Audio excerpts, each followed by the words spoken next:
Ladies and gentlemen, welcome to this special broadcast.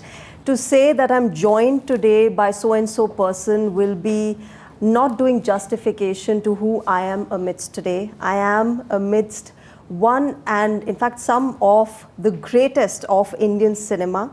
I have with me today Mr. Kamal Haasan and Mr. Mani Ratnam. Thank you very much for speaking with us on Times Network. Viewers, they are coming up with a film called Thug Life, and it is a very interesting title that you have, but I'll come to the title later.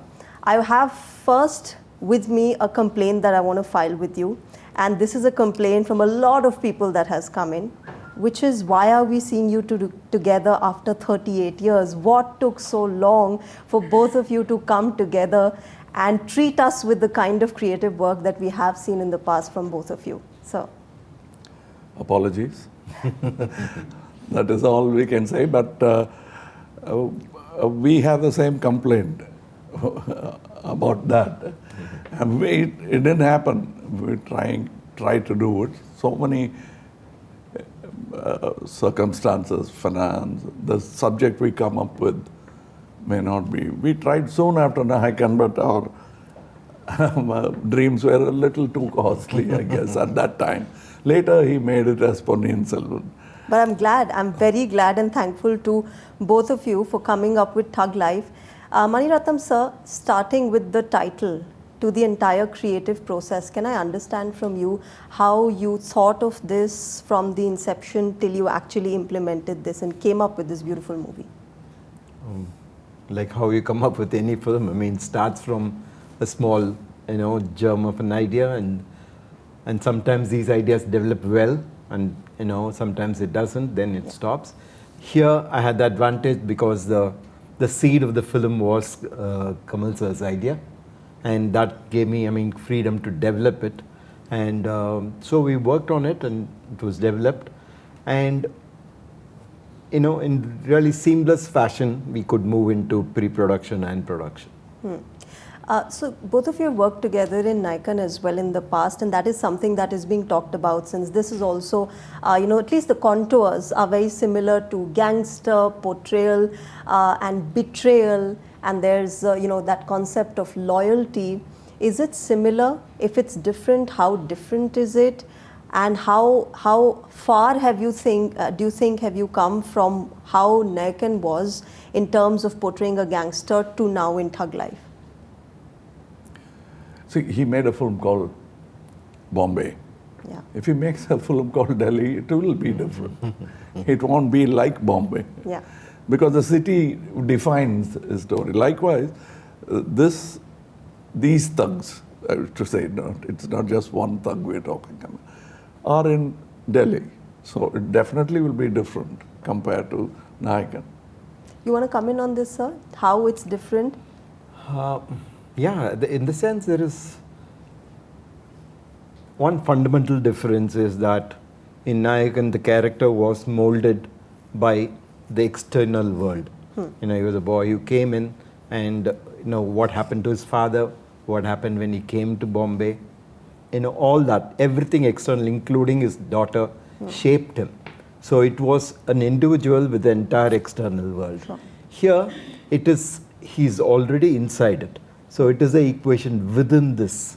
It is not the interaction with the external or the reason for him to be this. It is what happens inside this world. So it is another perspective completely.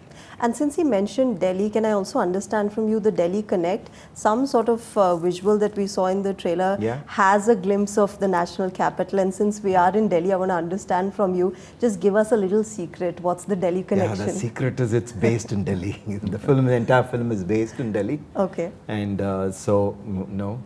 very happy that it's got such a character that Delhi adds to it. And it helps us to create a world, which can be portrayed beautifully on film. Kamal sir, for you, the fact that you're portraying a gangster, and we see through the trailer how your character is evolving from perhaps adopting an orphan boy and then perhaps being betrayed, and I'm just assuming all of this because you're not giving away anything about the movie or the story. But it's such a layered, complex narrative and a character. How does one prepare for it? How does one come to terms with such a character? Coming to terms with the character has to be done with the help of so many people. It can't be done alone, because I can. But then if I have a spotter, then the weight will be easily lifted. Otherwise, I might get lopsided and drop the weight, what I'm carrying. So I had a lot of help from technicians.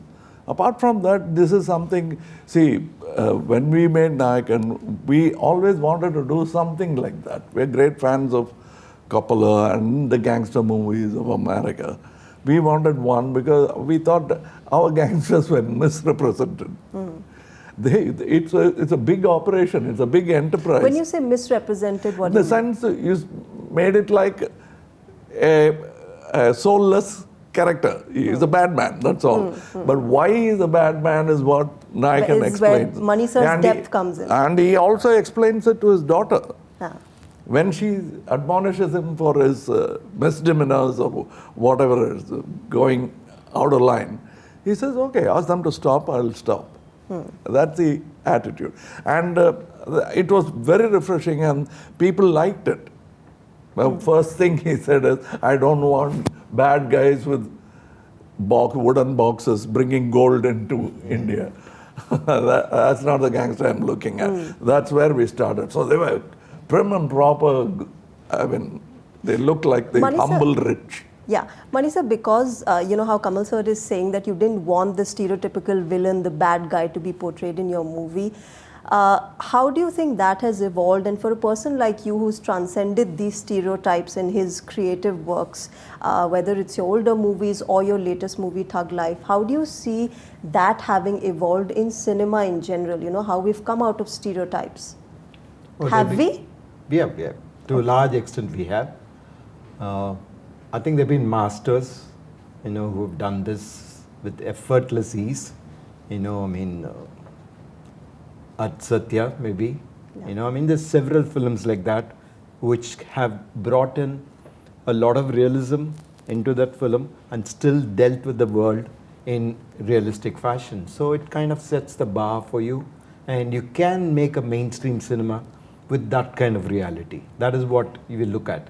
We are making mainstream, we are making popular films, but it doesn't mean it has to be irrational or it has to be superficial. We can still make the people in it believable and real, and who there is real sweat and tears in their eyes.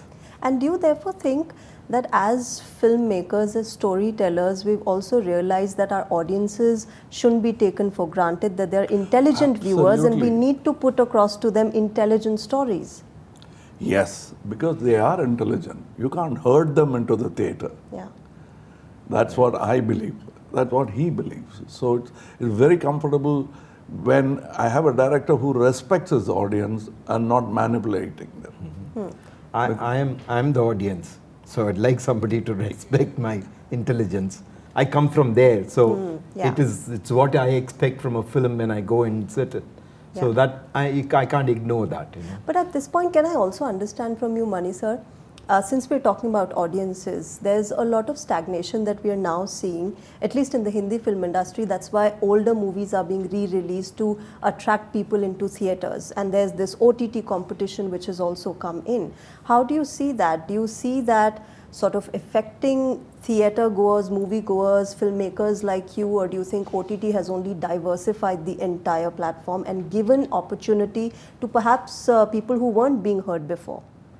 I think it's a new form of watching content. You know, it definitely opens up. It opens up a different kind of cinema. Also, it gives you a long format cinema. It gives, opportunities for several more people to work in. But we still have to tell stories. We still have to tell them as efficiently as possible and as real as possible. So it's something that will only, mutually benefit. We'll have a lot more talent coming from different fields, and there will be an interchange of these things, and it can both coexist. I just sincerely believe the magic of a big screen, collective viewing in a dark hall cannot be replaced. I think that is something special. But has it been replaced by Has OTT, by the comforts of our homes? It has, but not really the experience. So it will always be there, I think. I think you watch a comedy with 100 other people laughing, it just makes it so much alive. Yeah. You enjoy, you carry the film back with you so much more over years. You still remember Chalti Ka Naam Gaadi. Yeah. And after all these years, because you've seen it with so many people. Yeah, yeah. I think that is special and that cannot be taken away. Yeah, at least from my childhood, I remember Dil Se. That has been such a beautiful movie. And Kamal sir, I've seen several works of yours, but what has remained with me is that Hindi song with the Manisha Koirala in Hindustani, where both of you are dancing to Telephone Dhun Pe Hasne Wali. It is absolute nostalgia. I'm telling you, I've grown up, but I still can dance to it, and I love that number and love that work that you've done. But talking about talents and work, Kamal sir, you've also co-written the script. How has that experience been? You're an actor, director, producer, writer. Co-writing doesn't look like, it might look like you can hear two pens scratching simultaneously. It's not done like that. I completed a script, I had it with me. I did that script with a lot of passion. And I thought this will be good. Then it was given, and since he read it and liked it and said, can I work on it? Which means he's going to redial it. So that's what he did. And how are the creative differences resolved then? No, the difference is when we agreed on the subject, we know what's the core. You can look at it from various points of view. He chose one point of view which he thought was logical for his mind. And I could see that, where he's coming from. So there's very little disagreement except like minor corrections which are uncomfortable for me or him. It doesn't fit into my frame. Can you crimp it? Or I want you to go all the way. Forget about where I'm keeping the camera. I think that's a lesson. I'll take care of that. That's a lesson for all of us younger generation people also, that we need to sort of be respectful towards each other's creative differences and work our ways around it. Not only that, you'll have to be respectful to the whole script. Yes. Not art, one star in the film. Yes. And, you've worked with Simbu in this movie, Trisha and other younger actors. How is that process when you see younger generation actors in front of you? Of course, you're somebody who's so experienced, legendary, and to have the newer generation. All that legend is created by you. I don't believe No. You're just being too humble and too nice right now. I'm not. It is the two of you. One, I don't want to be a legend. I want to be. That's one thing.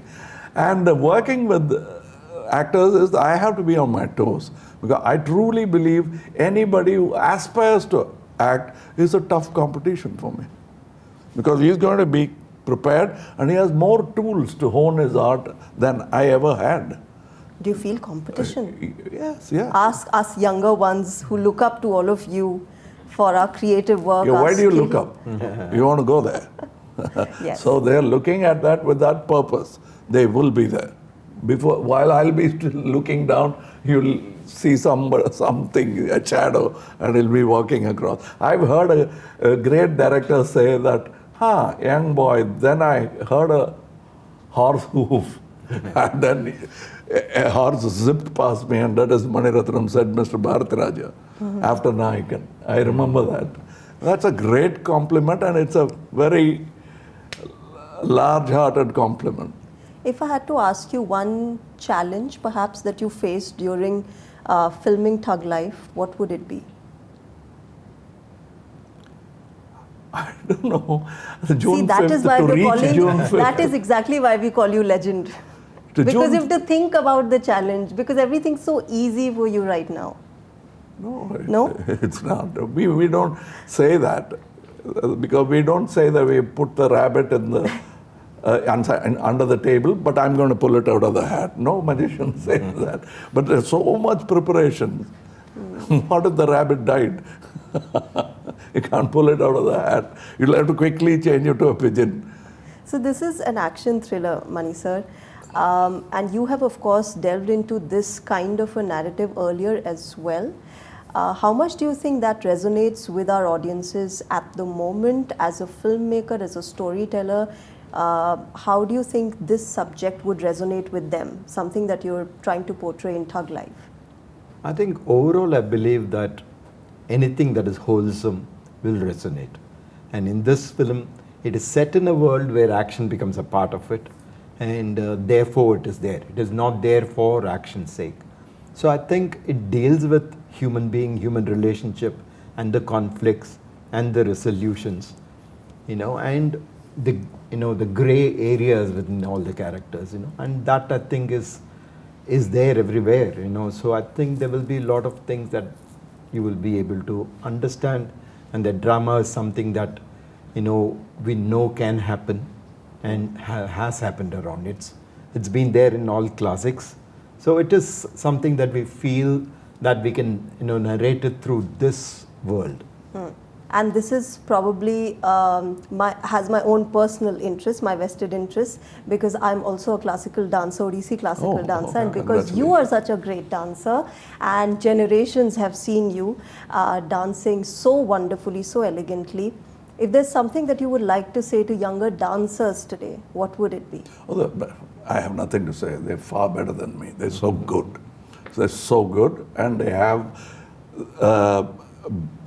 better training and better muscles, and they'll go distances. Indian dancing has become international. Absolutely, and thanks to people like you who we are made it steps that they're international. going to enshrine Indian art in future. I truly believe they're capable of. I see the kind of dancing that's happening on television and even in shows, just flash dances that they do quickly. Yeah. Okay. On that note, I'll wrap it up here. Thank you very much. 5th June, ladies and gentlemen, is when Thug Life is going to be releasing. Go to theatres, watch this movie. Of course, this is a magic duo that has come after a long time. So obviously, it means that we have to go and watch it in theatres. Please do go watch this movie. And of course, we want more of this combination, this duo coming in with a lot of beautiful work. Thank you very much, Mr. Kamal Haasan and Mr. Mani Ratnam. Thank you. Thank you very much. Thank you.